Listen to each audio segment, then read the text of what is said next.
నజరేతు అను ఒక ఊరిలో దావీదు వంశస్థుడైన యోసేపును ఒక పురుషునికి ప్రదానము చేయబడిన కన్యక ఉండెను. ఆమె పేరు మరియా.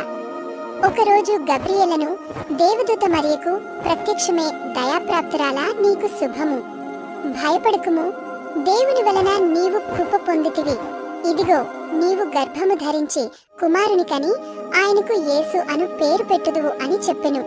అప్పుడు మరియ, నేను పురుషుని ఎరుగని దానను, ఇదేలాగు జరుగునని దూతతో అనగా, పరిశుద్ధాత్మ నీ మీదికి వచ్చును, సర్వోన్నతుని శక్తి నిన్ను కమ్ముకును గనుక పుట్టబోవు శిశువు పరిశుద్ధుడే, దేవుని కుమారుడనబడును. ఆమె భర్త అయిన యోసేపు నీతిమంతుడైయుండి ఆమెను అవమానపరచినోళ్ళకి రహస్యముగా ఆమెను విడనాడ ఉద్దేశించును. యోసేపు ఈ సంగతులను గూర్చి ఆలోచించుకునిచుండగా, ఇదిగో ప్రభువు దూత స్వప్నమందు అతనికి ప్రత్యక్షమే, దావీదు కుమారుడవైన యోసేపు, నీ భార్య అయిన మరియను చేర్చుకునుము, ఆమె పరిశుద్ధాత్మ వలన గర్భవతి ఉన్నది చెప్పెను. యాసేపు నిద్ర మెలుకుని ప్రభువు దూత తనకు ఆజ్ఞాపించిన ప్రకారము చేసి తన భార్యను చేర్చుకుని ఆమె కుమారుని కనువరకు ఆమెను ఎరగకుండెను.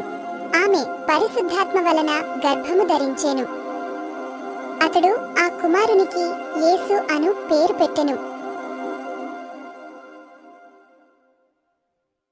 యేసు పుట్టిన తరువాత తూర్పు దేశపు జ్ఞానులు యెరూషలేమునకు వచ్చి, యూదుల రాజుగా పుట్టినవాడెక్కడనున్నాడు? తూర్పు దిక్కున మేము ఆయన నక్షత్రము చూచి ఆయనను పూజింపవచ్చితమని చెప్తారు. హేరోదు రాజు ఈ సంగతి విన్నప్పుడు కాలవరపడి ప్రధాన యాజకులను, ప్రజలలో నుండి శాస్త్రులను అందరిని సమకూర్చి క్రీస్తు ఎక్కడ పుట్టునని వారినడిగెను. అందుకు వారు యూదయ బేత్లెహేములోనే అని చెప్తారు. అప్పుడు హేరోదు ఆ జ్ఞానులను రహస్యముగా పిలిపించి, మీరు వెళ్ళి ఆ శిశువు విషయమే తెలుసుకునగానే నేను వచ్చి ఆయనను పూజించినట్లు నాకు వర్తమానము తెండని చెప్పి వారిని బేత్లెహేమునకు పంపిస్తాడు. వారు రాజుమాట విని బయలుదేరిపోవచుండగా తూర్పు దేశమున వారు చూచిన నక్షత్రము ఆ శిశువు ఉండిన చోటికి మీదుగా వచ్చి నిలిచి వరకు వారికి ముందుగా నడిచెను.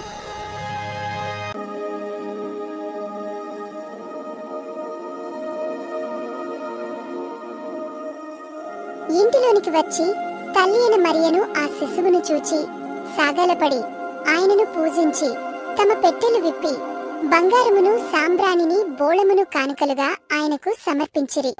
తరువాత హేరోదు దగ్గరకు వెళ్ళవద్దని జ్ఞానులకు కలలో దేవదూత చెప్తుంది.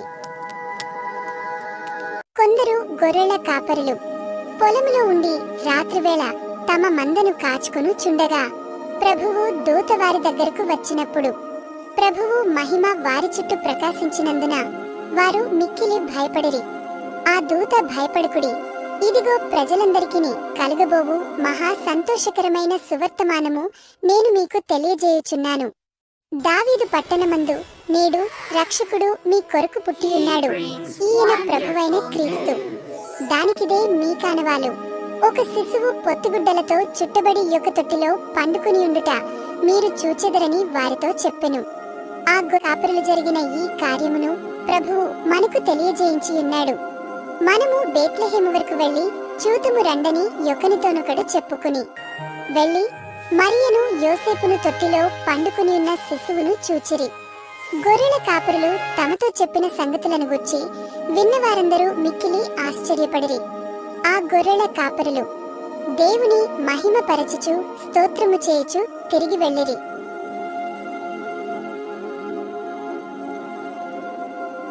ప్రభువు దూత యోసేపునకు ప్రత్యక్షమే. హేరోదు ఆ శిశువును చంపవలనని వెదకబోవుచున్నాడు, కాబట్టి నీవు లేచి ఆ శిశువును ఆయన తల్లిని వెంటబెట్టుకుని ఐగుప్తునకు పారిపోయి నేను నీతో చెప్పు వరకు అక్కడనే యుండుమని అతనితో చెప్పెను. అప్పుడతడు లేచి రాత్రివేళ శిశువును తల్లిని తీసుకుని ఐగుప్తునకు వెళ్ళెను.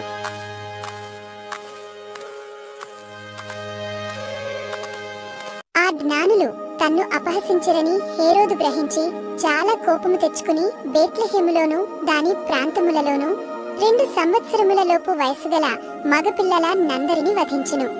హేరోదు చనిపోయిన తరువాత ప్రభువు దూత ఐగుప్తులో స్వప్నమందు ప్రత్యక్షమే, నీవు లేచి శిశువును తల్లిని తోడుకుని ఇశ్రాయేలు దేశమునకు వెళ్ళుము అని చెప్పెను. అప్పుడు యోసేపు శిశువును తల్లిని తోడుకుని ఇశ్రాయేలు దేశమునకు వచ్చెను. అయితే హేరోదు కుమారుడు అర్కెలాయు యూదే దేశమును ఏలుచున్నాడని విని అక్కడికి వెళ్ళవద్దని స్వప్నమందు దేవుని చేత తెలుసుకునినవాడే గలిలయ ప్రాంతములకు వెళ్ళి నజరేతను ఊరికి వచ్చి అక్కడ కాపురముండెను. ఆయన నజరేయుడనబడునని ప్రవక్తలు చెప్పిన మాట నెరవేరినట్లు ఈలాగు జరిగెను.